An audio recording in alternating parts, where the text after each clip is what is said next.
Morning, friend. Welcome to worship at Judson Memorial Baptist Church. My name is Travis Norval, the pastor of this congregation, and thank you for investing a little bit of your time, a little bit of your soul, a little bit of your spirit in worship. Now, we'd like to extend to you, whomever you are, the biggest welcome we can. Think of it this way. I had a neighbor, Old Man Pelfrey. He lived, it was Old Man Hugert. Old Man Pelfrey was he wasn't a really nice guy, but Old Man Hugert, man, he was a nice guy. And one day my dad and I were in the truck and we were going down South Walnut, and Mr. Hugert, Old Man Hugert, was just outside just waving like crazy. And we passed him, and my dad stopped the truck, put in reverse, and went back up and said, "Yeah, what's going on? What's the problem?" He goes, "Oh, nothing. I just wanted to give you a real big howdy." So that's all we're doing. We're just giving a real big howdy, a real big welcome, a real big hug if we could, right, just as wide as we can, to say good morning, welcome. And I hope you know in some deep way that God loves you and that you are a beloved child of God. Today marks a big day for this congregation. 1 year ago today, we suspended in-person worship and kind of found a new life. Now, most of the time, I do not, I don't really promote or beg or, kind of scrounge around and ask people to listen to the sermon. I figure, it's your choice. But today, I will reserve this for one time. Would you please listen to the sermon today? I know you may be tempted to fast forward, and I am very worried about parishioners or congregants or participants developing the habit of fast forwarding sermons. What's that mean when we're back to in person? I don't know. I'm scared about that. But today, take some time and listen to the sermon. I want to tell a story about this congregation. And I'm not talking about just the people that used to meet here in person. I'm talking about the congregation that's much wider now, that includes all of you listening online too. I want to tell the story about this congregation this past year, and particularly exactly how we found new life together. And I'd love to hear your comments. Please take some time and put some comments in on the comment section, or just email me. Let me know what do you think? What do you hear? What's your experience been like? So that's today.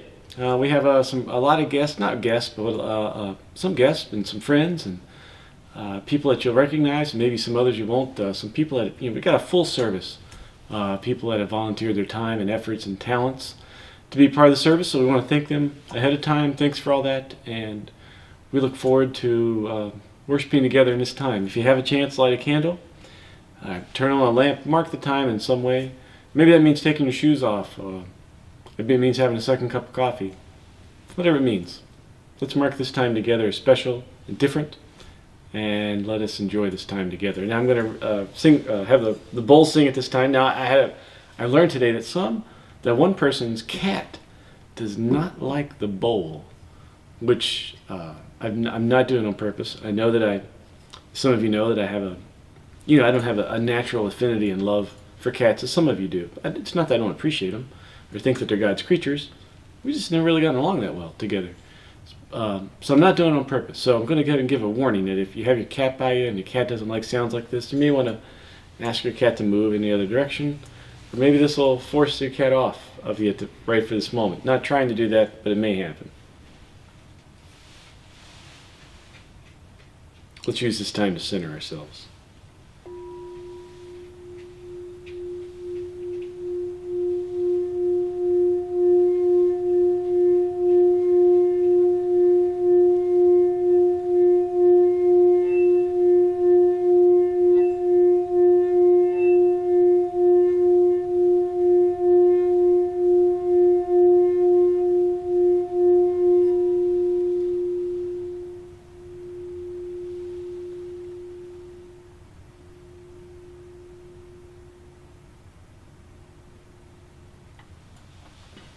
Beloved, whoever you are, wherever you are on this life journey, what you believe, what you don't believe, who you love, who you don't love, wherever you find the gifts of life emerging in your life, wherever you are, whoever you are, welcome to this place. Welcome to worship. Welcome home, friend.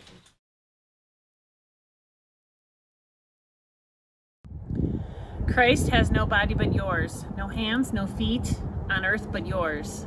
Yours are the eyes with which he looks, compassion on this world. Yours are the feet with which he walks to do good. Yours are the hands with which he blesses all the world. Yours are the hands, yours are the feet, yours are the eyes, you are his body. Christ has no body now but yours. Yours are the eyes with which he looks compassion on this world. Christ has no body now on earth but yours.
You are above me, O God.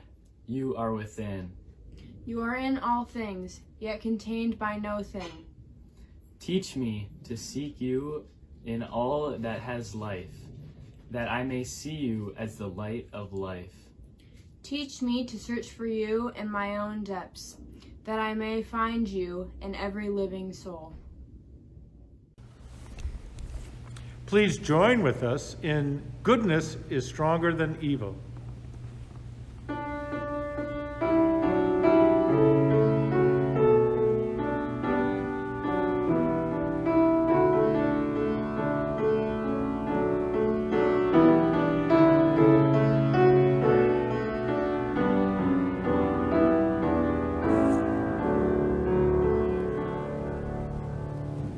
Goodness is stronger than evil.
Hi, everyone. Back in 2019, I saw a very moving performance at the Russian Art Museum called Bone Mother. It was very compelling story and dance, aerial arts, music. And today I am sitting down with one of the co-creators, directors, Danielle Siver, and this is just a very short snippet of our conversation. You can find the full conversation on our YouTube channel. Thank you. Enjoy. How do you see those different, like the aerial arts and the music, which was also fantastic, and just, you know, like the visual elements?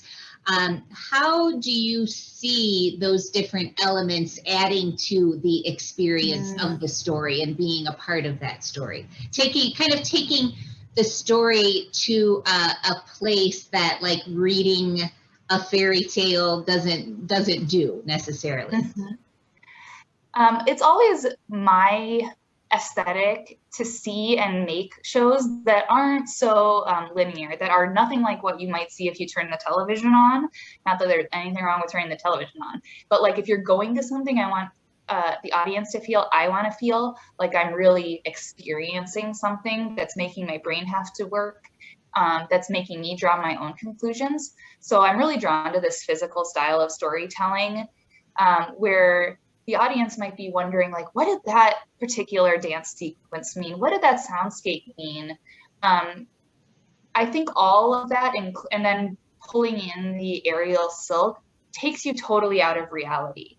Like, moving to this vertical plane removes even the sense that, like, that gravity exists in this other world, that any of the normal forces that act on us exist in this world. So trying to pull the audience as far out of what they walked out from 54th Street into the museum, as far away from there as possible.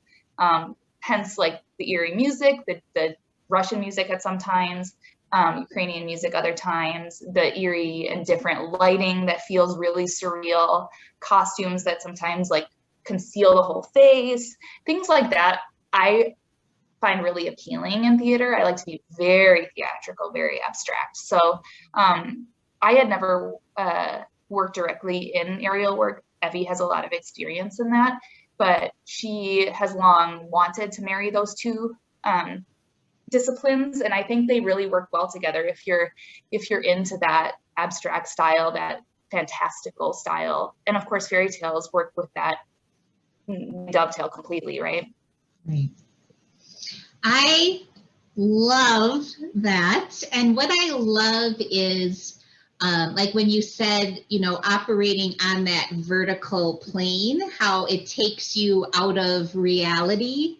And that calls to my mind how, you know, hundreds of years ago when, say, Gothic cathedrals were being built, and the idea behind it was that as you entered the doorway, you were taken out of ordinary space and time, and that is the transcendent, you know, that transcendent meaning out of ordinary space and time.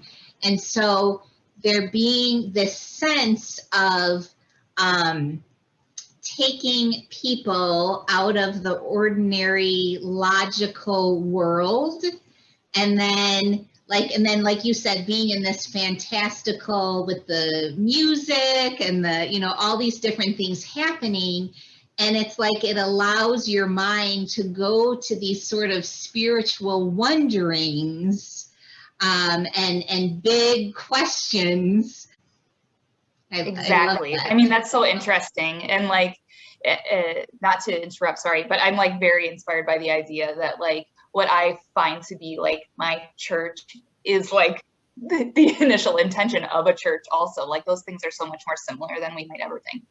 Right, exactly. When I was watching the show and knowing, because I live just a couple blocks away, knowing that that did used to be a church building, as I was watching the show, wondering what if this was church? Groups of people gathering regularly in community to share sacred stories. What if coming to shows like that?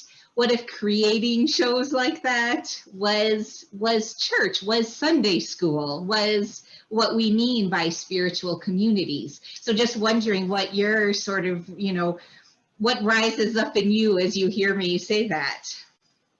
I mean, so much, Carolyn. Like, you're really speaking my language there. Specifically, creating to me is like that. It's a toss up between whether creating and nature are my spiritual home. So like, why not make a show that was like clearly those two things, like married? But the community aspect of creating, the vulnerability brought into the room by the artists when they're really speaking from their own experiences and their own heart and their own creativity and off the cuff. It's hard to find that kind of closeness, especially as an adult, and that kind of community in this world. I'm always really touched in making a show from scratch that people come in and they willingly do this. They willingly open up and they give. They might be a little bit withdrawn at first and questioning, but inevitably there's this act of trust. There's this leap forward because we all commonly want to make something beautiful in this world. We all want to give the gift to our community of a beautiful story, of something that didn't exist before and does now. However, insignificant and therefore like completely significant that is, right? Right. So that community space of creating the show is almost like everything to me. The performance piece is delightful. It was particularly delightful to be a director because I could like squirrel up into the balcony of the museum and look down and see people being delighted by the show and being moved by the show. And as a performer in the past, I would never have gotten that experience. So that was a little added bonus. And to hear like what other people thought of it after the fact, and that I really believe there's no right thing to get out of the show, but that they got some common things that we were communicating, like that bowls me over. That underscores the connectedness of humanity when we're so liable, especially now, to feel very disconnected from each other and to assume that we don't share any opinions or we don't share any spiritual leanings, that we're all alone in this world and we aren't meant to be. Right. And that being, to me, like sort of what makes, when I say sharing sacred stories, that's what makes a story sacred, right? Is it's something that connects to different people and also definitely this marking of different life transitions, that being a really universal quality of different spiritual and faith communities, is marking coming of age, marking births, marking end of life, marking, and that's important. It's like, yeah, it was very interesting to reflect inwardly as we were making this show about like the stage that I'm in now, directly reflected in the middle portion of the show. And then my grandmother was, I mean, at this point now, I know 1 year off from transitioning out of her body, but she was very ill for years. And so there was so much of what I was working on subconsciously and consciously that ended up in that last piece, because we're all trying to make sense of that, like you said. And we're like, I think we all hope for a beautiful transition for ourselves and really for our loved ones as we watch them. For them to be safe and to have like deep meaning. Mm-hmm. Well, that really, like hearing that, about where you and your grandmother were at the time, how would you say that your involvement in this show, your creation of this show, informed the way that you were with your grandmother at the end or towards the end? Mm-hmm.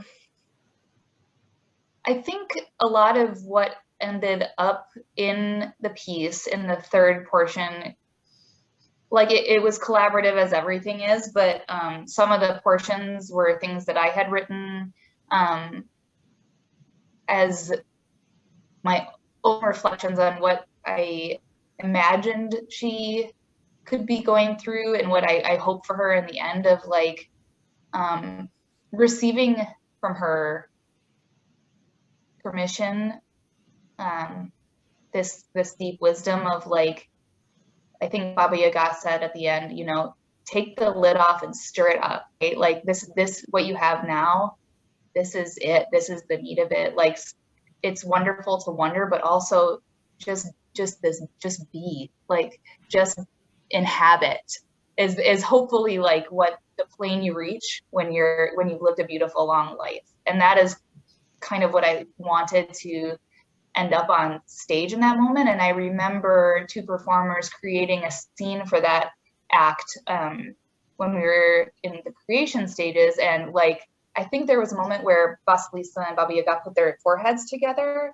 and I like burst out bawling because it was so tender, and that tenderness and presence is really, that encapsulates my relationship with my grandmother.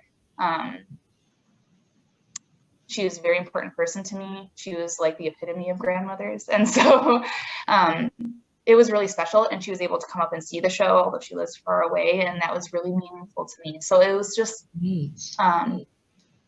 one of those life things where you are like very aware that you're so lucky that things are aligning.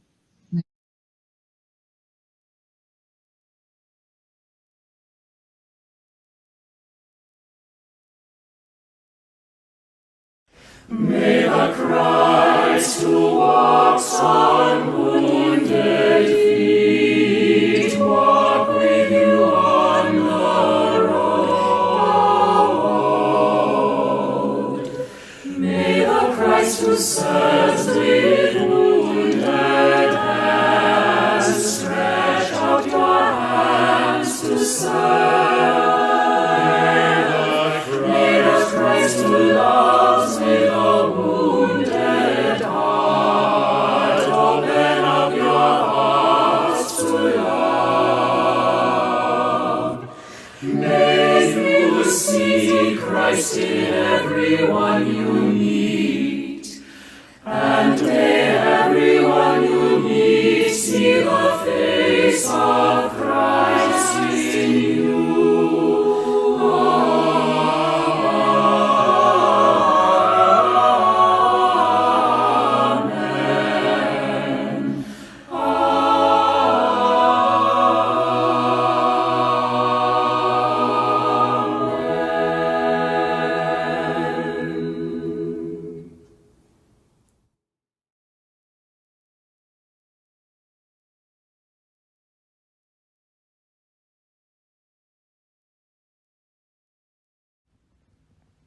John 3:16 makes an appearance as bumper sticker on your neighbor's minivan, as bookmark from the local Christian bookstore, etched on the side of a pencil, then again as decor, draped across your grandmother's shower curtain, floor mat, or tombstone, then again given as a gift to you from your mother, as wall art for your dorm room or office, on the side of the tote bag the cute girl takes to Trader Joe's.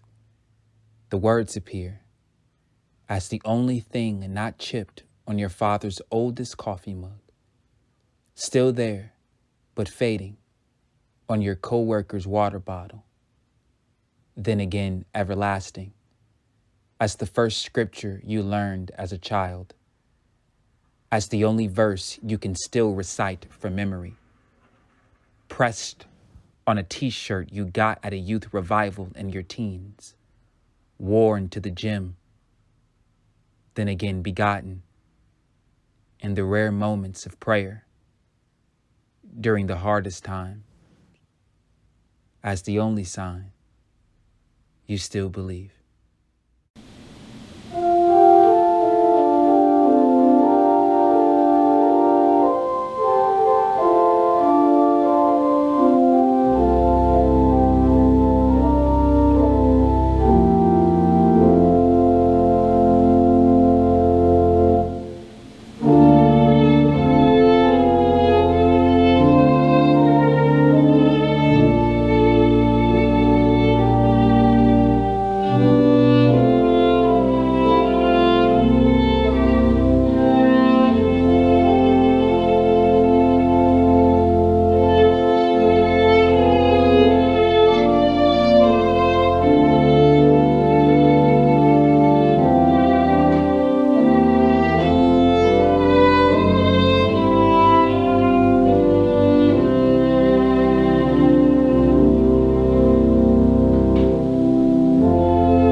For the prayer this morning, let's mark the time.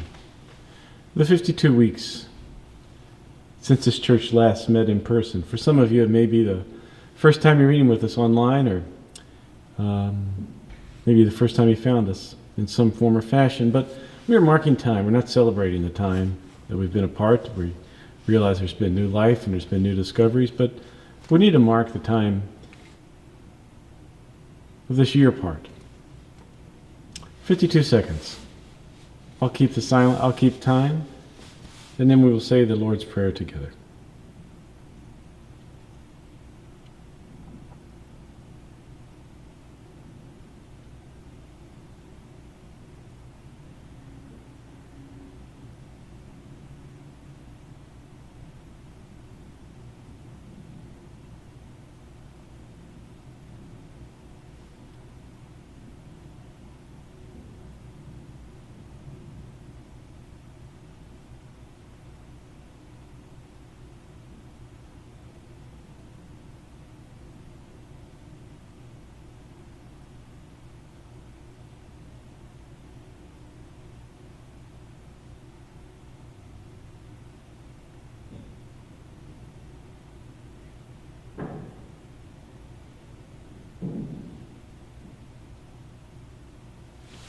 Let us pray. Our Father, our Mother, our Creator, who art in heaven, hallowed be thy name. Thy kingdom come, thy will be done, on earth as it is in heaven. Give us this day our daily bread, and forgive us our debts, as we forgive our debtors. And lead us not into temptation, but deliver us from evil. For thine is the kingdom, and the power, and the glory forever. Amen.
And just as Moses lifted up the serpent at the wilderness, so must the Son of Man be lifted up, that whoever believes in him may have eternal life.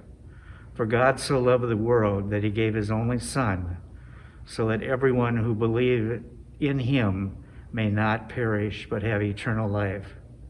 Indeed, God did not send the Son onto the world to condemn the world, but in order that he might be saved through him. Those who believe in him are not condemned, but those who do not believe are condemned already, because they have not believed as the name of the only Son of God.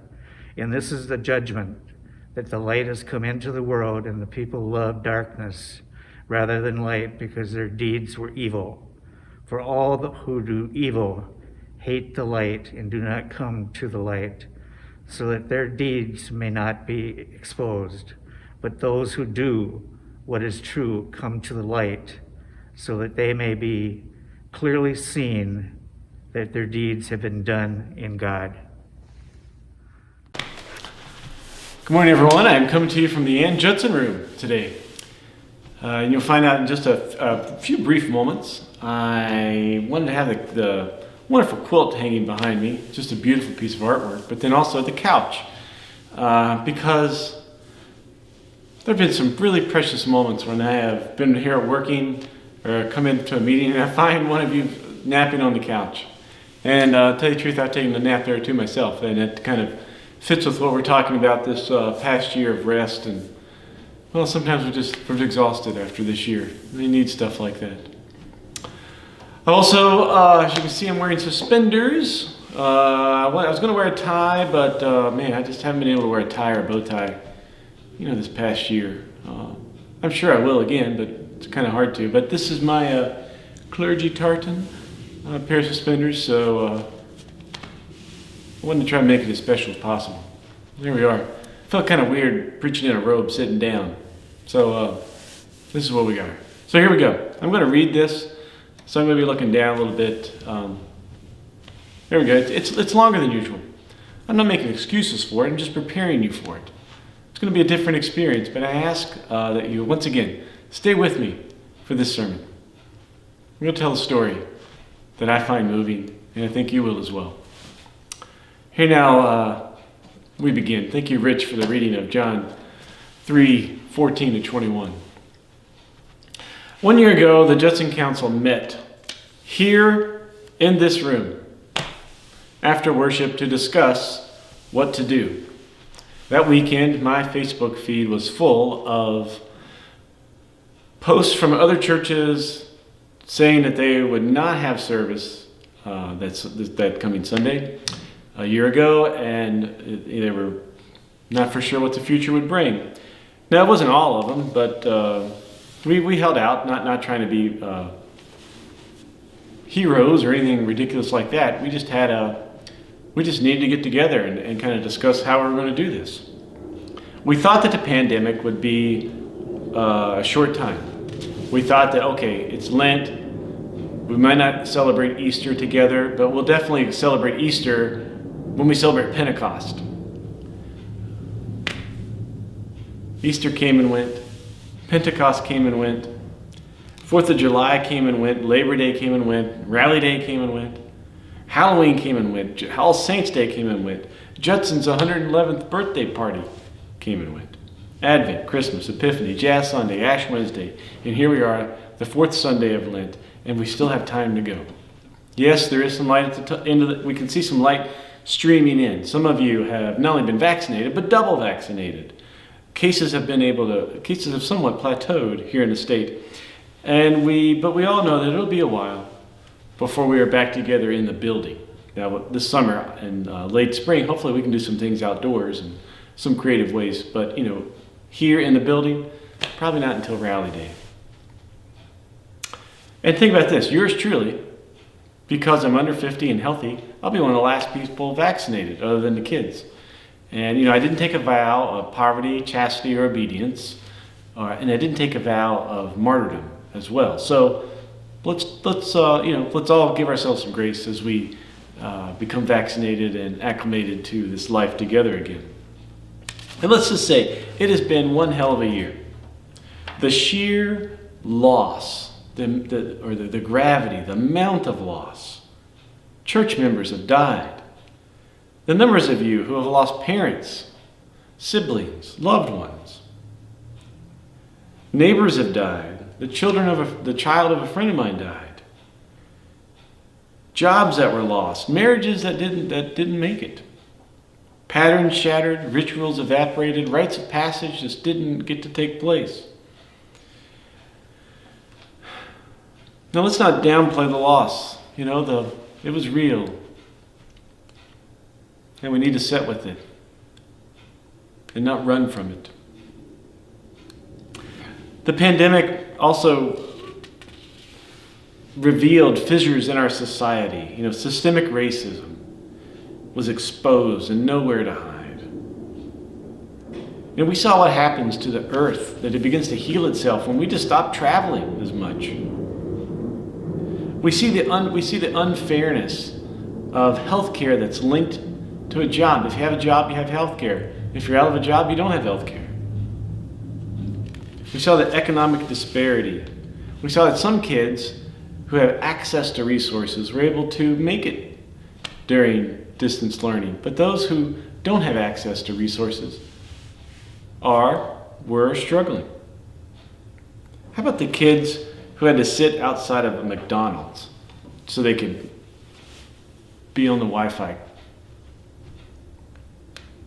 There were major exposures that happened, revealings that took place during this pandemic. And yet, in the midst of all this trauma and loss, I want to say that Judson Church found new life.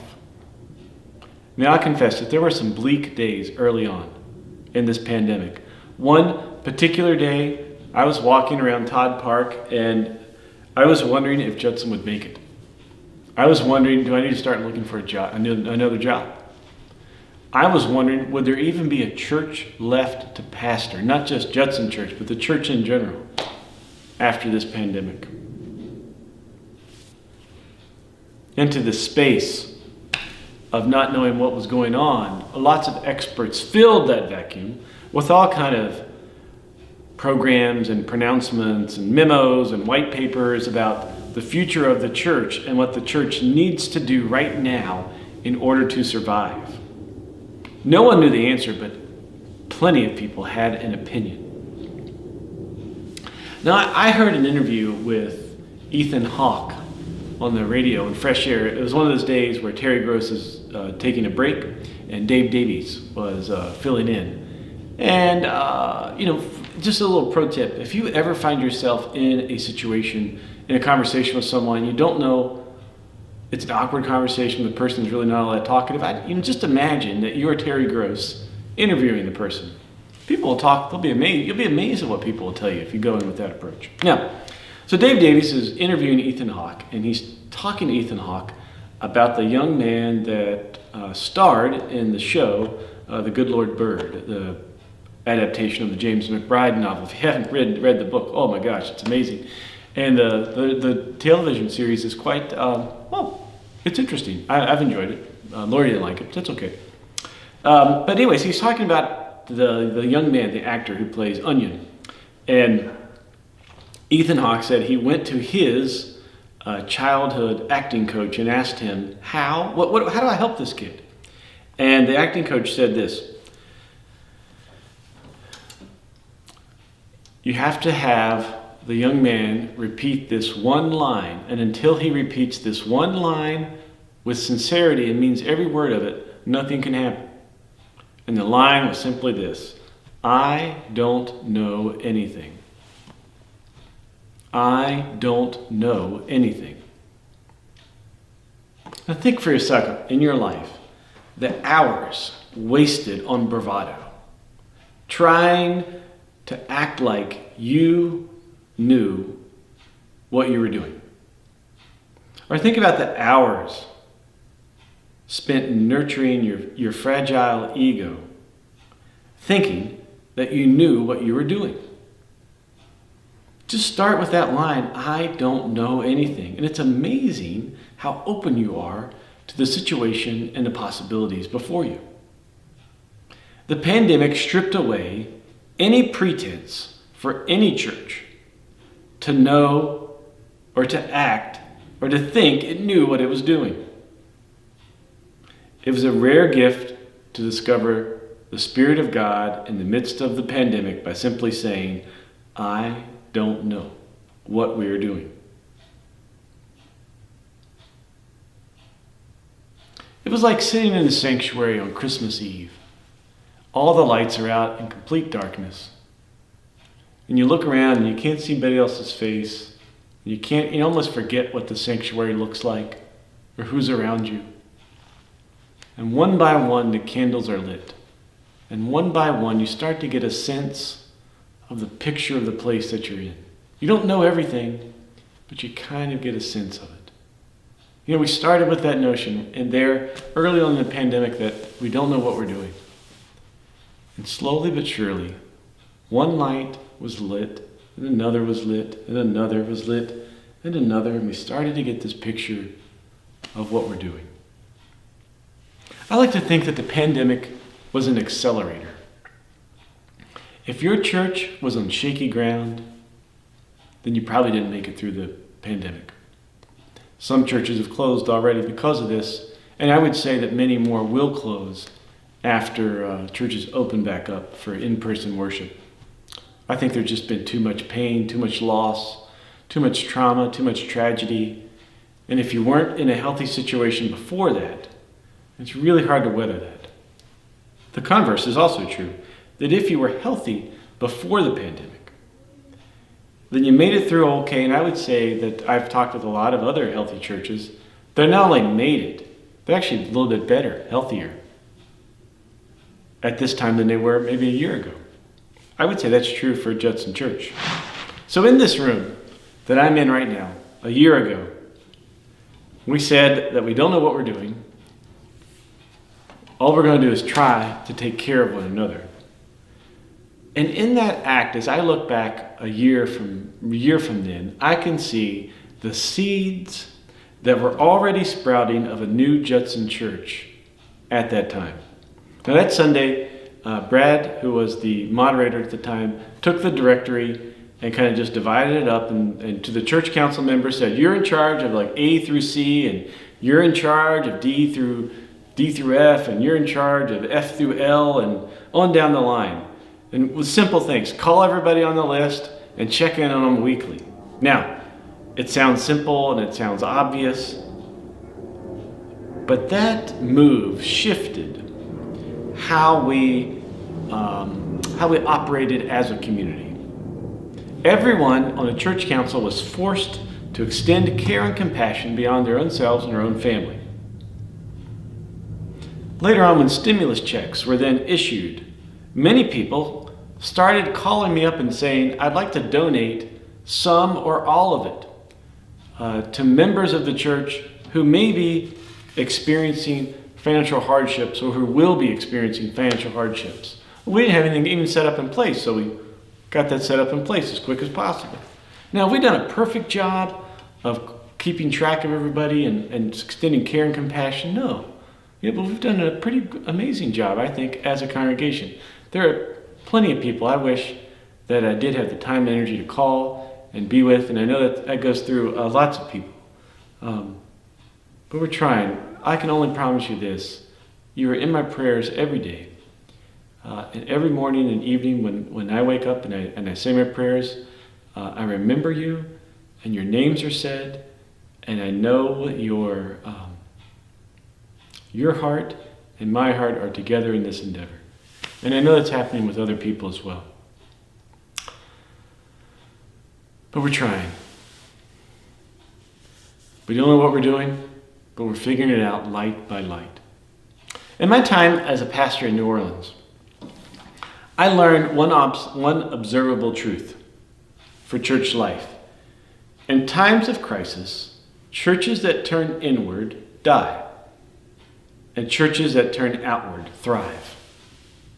On the corner on May 25th, on the corner of Chicago Avenue and 38th Street, George Floyd was killed, and our cities and the world responded. Some of you attended marches and rallies and vigils. Some of you have got a quick lesson on how to check and why you need to check white privilege. But all of us decided to be a part of the solution and to no longer be part of the problem of systemic racism in our city, in our church, the way we operate and live our lives. We found new ways to be active and form relationships in the midst of curfews and lockdowns and a fast-spreading virus. We found that maybe one of the best things we could do is just give money to local nonprofits and organizations. We gave over $30,000. We formed relationships with individuals and churches and nonprofits who were doing this kind of work. Yes, the church was, yes, the church during this time, also, what helped, yes, the church was graffitied. Tom and Barb Balcom quickly cleaned it up. Yes, at this time, someone tried to start a fire on the Harriet Avenue doors. But all that did not stop this church from turning outward. That could have been a signal to say, hey, we need to almost make the church as secure as possible. I'm going to talk a little bit in the future, in a little bit in the sermon. Pope Francis gave an image of what he thought the church should be at this time. And this was right after he became Pope. He said the church needs to stop thinking of the church as a mighty fortress. The church at this time is a field hospital. That's a different shift from a fortress mentality to a field hospital mentality. We could have at that time gone back to the fortress mentality. But the church started acting like a field hospital. This work of turning outward, not being solely turned inward, I want to tell you, it has been both exhausting and exhilarating. I don't know about you, but every day around 7 p.m., I'm done. I have no energy left. Every morning it feels like there's too much blood in my caffeine system, as Johnny Cash would say. I don't have the capacity to really read heavy books, only biographies, some crime fiction, and maybe some light fiction. And if it weren't for the daily prayer book, Give Us This Day, that comes out of college, liturgical press, I don't know where my inner life would be. I think it'd be in turmoil. And yet, despite all this, this has been one of the most rewarding and satisfying years of ministry ever. Because every time I have felt, oh, we're doomed, or this will never get done, or I can't do this all by myself, or I know God is present here in the midst of this church and in the midst of our work, but I just don't see it happening anymore. Every time I kind of feel like I'm in that corner, one of you reminds me of abundance. An unexpected donation arrives. A call is made just to check in. An inspiring card arrives in the mail. Someone drops off cookies on my step. On and on and on. New energy emerges, and new relationships start, and new partnerships spring up, and new ideas blossom. It's been amazing in that regard. And we've been able to prove to ourselves and prove to our community that we can walk and chew gum at the same time. By that I mean, look, we can grieve and do the work of social justice. We can take care of one another, and we can make the circle wider. We can lament, and we can plan for the future. We can be scattered, and we can continue to do the work of God. We can make room at the table and make a difference. We can offer a freedom school or Carolyn's Zoom meditations and install solar panels. We can incorporate technology into our worship, and we can help people. We can help people be fed, be housed, and be healed. Now, we found a new experience of the Spirit of God among us, not by looking inward, but by looking outward. A couple weeks ago, there circulated a blog post, an entry in the pastor world on what will happen when we can return. The question was kind of, will the congregation be here when we are able to be back in person? And the person who wrote this, the author, said, instead of asking that question, ask these 6 questions instead. Number 1, have we represented Jesus well during the lockdown? You can tell this person had some experiences in the UK. Number 2, are we representing Jesus well now that we come out of the lockdown? Number 3, what have we learned and what are we still learning? Number 4, how can we better serve the people at home? Number 5, how well are we serving our online church members and visitors? And number 6, how are people hurting and what can we do to help them? Now, if you need these 6, I'll have them in a link below on the comment section. Now, as I read the gospel lesson for this week, and thank you again, Rich, for reading it. That was kind of on the spot. He was here, and I was like, hey, how about reading the gospel lesson? Sure. As Rich was reading the gospel, as the gospel lesson, as I was reading it this week, the question kept resonating in my mind, that last question. How are people hurting, and what can we do to help them? And the question kept coming back. That story in John is a story between Jesus and Nicodemus. And Nicodemus comes to Jesus with the attitude that he knows everything. And Jesus slowly reveals, you don't know everything. And I'm going to show you a different way of being a human being. So help me out here. Or not help me out, hear me out. Churches, like Judson, have done a great job of risk management. We have been par excellence at being risk averse. In fact, we have exceeded all expectations for being risk averse. I have watched and done it myself. People, good, faith-filled people, run from conflict, erase risk, and more importantly, ignore pain. But the pandemic has left us nowhere to hide. Either we go to the pain and find life, or we continue to run from it and die. Last week, Pope Francis visited Iraq. Those people that kind of advised Pope Francis told him not to do it. It was too risky. They tried to talk him out of it.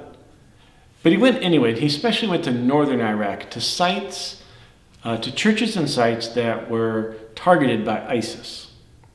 And he went to one church in particular, Our Lady of Salvation. Now there, 11 years ago, in October of 2010, during an evening church service, ISIS stormed in and started to fire their weapons at random. There were 2 priests serving the church. They came and said, we offer ourselves as a sacrifice, take our lives, but spare the others.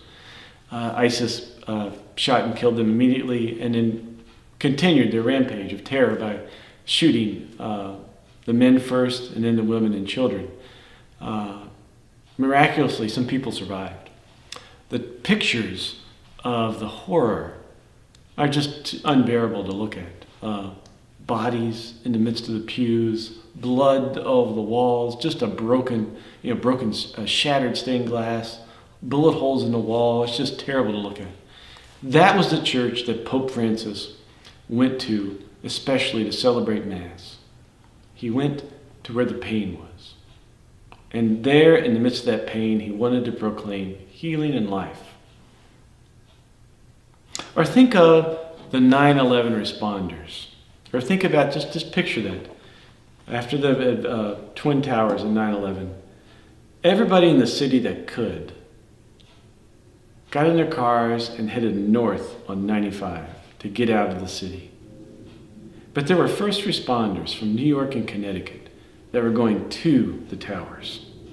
There were first responders who went and started heading up the steps of the towers to help any and all they could.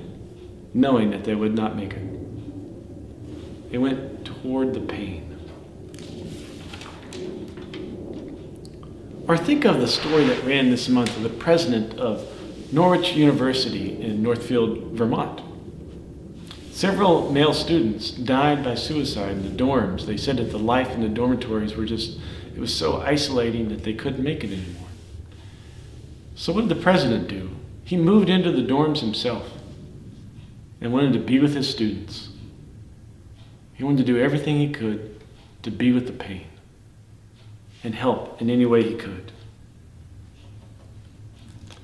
Or think of Don and Mary. This is a story that was collected and written by Brian Doyle. Early one morning, several teachers and staffers at a Connecticut grade school we all know as Sandy Hook were in a meeting. The meeting had been underway for about 5 minutes when they heard the chilling sound in the hallway. They said, "We heard a pop, pop, pop," said one of the staffers later. Most of them dove under the table. That is the reasonable thing to do, what they were trained to do, and that is what they did. But 2 of the staffers jumped or leapt or lunged out of their chairs and ran toward the sound of the bullets. Which word you use depends on which news account of that morning you read, but the words all point in the same direction. One of the staffers was the principal. Her name was Dawn. She had 2 daughters. Her husband had proposed to her 5 times before she finally said yes, and they had been married for 10 years. They had a vacation house on a lake. She liked to get down on her knees to paint with the littlest kids in the school. The other staffer was a school psychologist named Mary. She had 2 daughters. She was a football fan. She had been married for more than 30 years. She and her husband had a cabin on the lake. She loved to go to theater. She was due to retire in 1 year. She liked to get down on her knees to work in her garden. Don, the principal, told the teachers and the staffers to lock the doors behind them. And the teachers and the staffers did so after Don and Mary ran out into the hall. You and I have been in that hallway. We spent 7 years of our childhood in that hallway. It's friendly and echoing. And when someone opens the door at the end, a wind comes and flutters all the paintings and posters on the walls. Don and Mary jumped or leapt or lunged toward the sound of bullets. Every fiber of their bodies descended from millions of years of bodies that had leapt away from danger, must have wanted to dive under the table. That's what they've been trained to do. That's how you live to see another day. That's how you stay alive, to paint with the littlest kids and work in the garden and hug your daughters and drive off laughing to your cabin on the lake. But they leapt for the door, and Don said, "Lock the door after us." And they lunged right at the boy with the rifle. The next time someone says the word hero to you, you say this: "There once was 2 women. One was named Dawn and the other was named Mary. They had 2 daughters. They both loved to kneel down to care for small beings. They leapt from their chairs and ran right at the boy with the rifle. And if we ever forget their names, if we ever forget the wind in that hallway, if we ever forget what they did, if we ever forget that there is something in us beyond sense and reason that snarls at death and runs roaring at it to defend children, if we ever forget that all children are our children, then we are fools who have allowed memory to be murdered too. And what good are we then? What good are we then?" This year, I want to say more than ever, this church started to take steps toward the pain. And because of those actions, because of those steps, this congregation will never be the same again. What mattered before? What kept us risk and pain averse in worship? What kept us safe in education? What kept us comfortable in fellowship and policies and outreach will not work in our new existence. Before the pandemic, we averaged 100 on Sunday morning. Now we are averaging 100 households. Before, we averaged about 3 new members a year. This week we had 7 in our new members in inquiry class, with another 3 or 4 in waiting for the next one. Before, we had no mechanism or even an account to give away to community members and nonprofits, and now we do. Before, we had few partnerships with a few nonprofits, and now we have plenty. They're abundant. Before, we scoffed at technology, and now nearly every one of you has a Zoom account, is now watching this on Vimeo or YouTube or making comments in the section below. Some of you are even making, little funny faces during the sermon. Before, after 8 years of pastoring this church, I'm sad to say I didn't even know most of the names of the neighbors of Judson. And now we have each other's cell phone numbers. Before, I don't think that many of us thought of this church. We thought of this church as a maybe church, or a could be church. And now we have found our calling as a real, good church. We don't have to wait and wish and wonder. We are being the church God called us to be right now. Inclusive, progressive, risk-taking, going toward the pain in our city. One cautionary word before I can conclude. When you go toward pain, you got to be ready that when you're in the midst of pain, you may get hurt. You probably will. You ever tried to give a cat a shot? Have you ever tried to pick up a wounded dog? Have you ever walked into a hospital room when someone just got the diagnosis of cancer? You get wounded. That's part of it. There is no safe way to do this. Have you ever been around someone in chronic pain? Maybe a back pain or, just some internal pain. They say things sometimes they don't mean. It's just the pain speaking, not them. You got to be ready for that. Craig Barnes, who's the president of Princeton Seminary, just wrote a book about, I think it's called A Pastor's Diary, or Diary of a Pastor's Soul, something like that. It was an imagined, fictive work about the last year of a pastor's life before retirement. Most of the stories were all taken out of his own experience, but he made them, made them into a work of fiction, kind of an imaginative work. The pastor is diagnosed with cancer. And the pastor has to struggle with, do I tell the congregation or not? He chooses not to tell the congregation. Not because he wasn't close to them or they didn't mean the world to him, but he didn't want to have to be in a situation where he is the wounded one, having to comfort someone because they are uncomfortable with his woundedness. Do you see what I mean? Like, sometimes when you're in the midst of pain, you don't want to put the person who's in pain, you don't want to put the burden on them of having for them to comfort you because you are uncomfortable with their pain. These are cautionary words as we go toward the pain. It's easier to be risk averse and pain averse. But it is life-giving, as we have found in this past year, to go toward that pain. To sit there and remember the word, I don't know anything. To sit there, to be with it, to wait for those candles to light up the room. Wait for the Spirit, wait for the presence of God, listen for it. It'll be there. We have found it. We've heard and been present there. God did not send Jesus to bless the status quo. And God did not call Judson Church into being for us to sit by while our neighbors weep. That text in John is a toughie, I know. And many of us kind of scoff at the kind of substitutionary atonement way of looking at it, that God has to sacrifice have to be offered.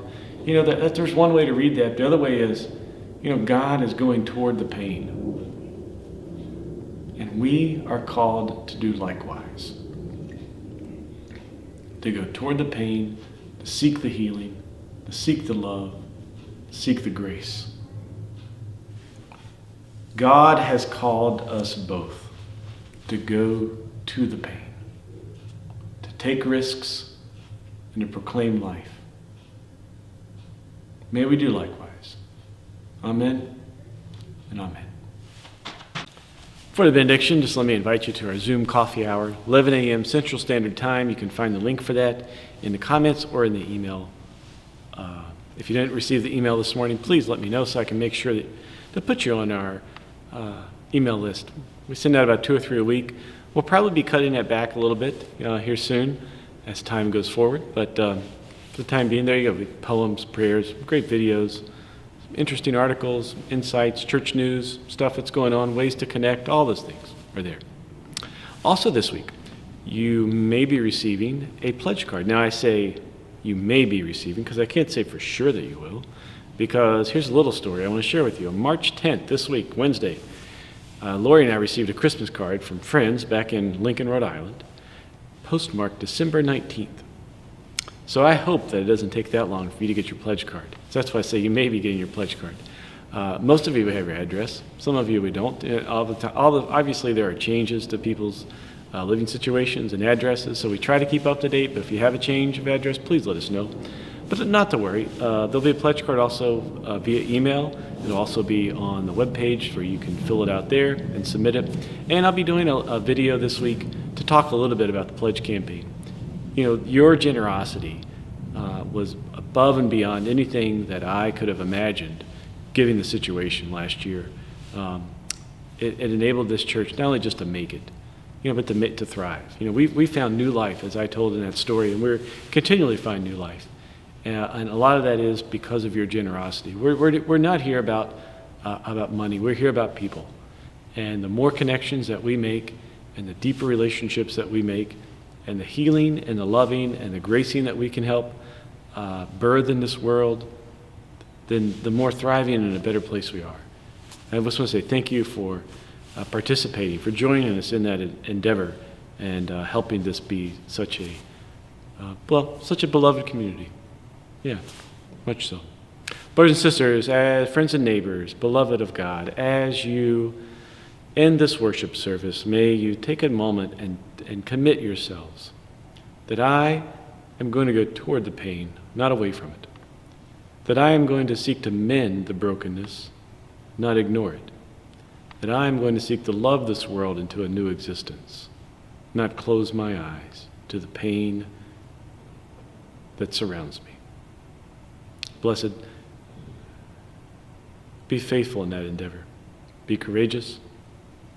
Be safe. Amen.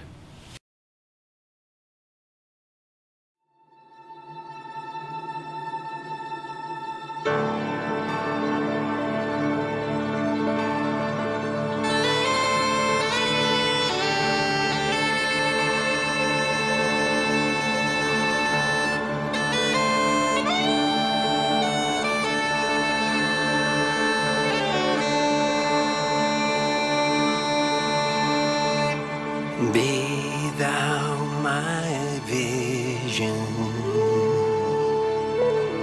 O Lord of my heart.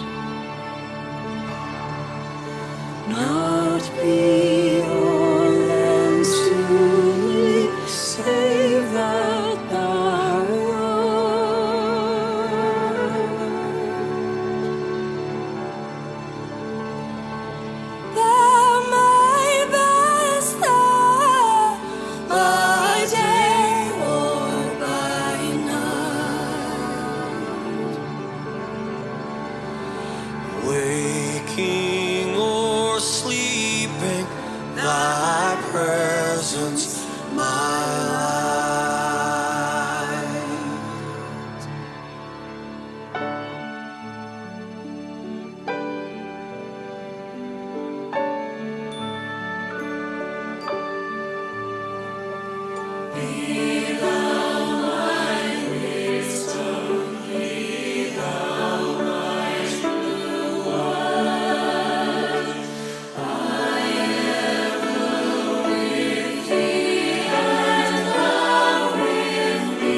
Christ be with you.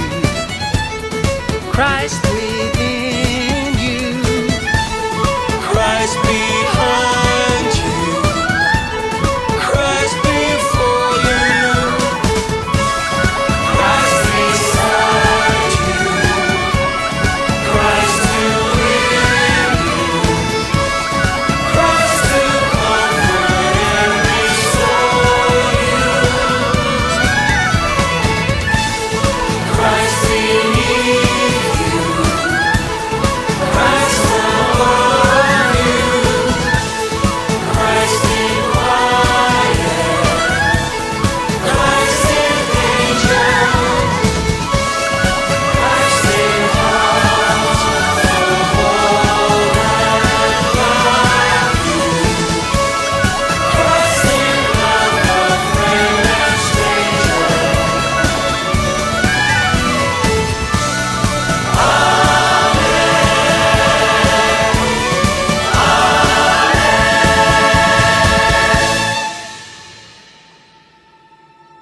Go mani and cheerna hu, agus go goody she hu. The Lord met the light of his face, and the goodness of his heart to be brecht upon you. The Lord lift up his countenance upon you and give you peace. The Lord bless you and keep you. The Lord make his face to shine upon you and be gracious to you. The Lord lift up his countenance upon you and give you peace. يباركك الرب ويحرسك. Niech cię Pan błogosławi i strzeże. Facă să lumineze fața lui peste Jehova, തിരുമുഖം നിന്റെ മേൽ ഉയർത്തി നിനക്ക് സമാധാനം Kosi fuini alafia.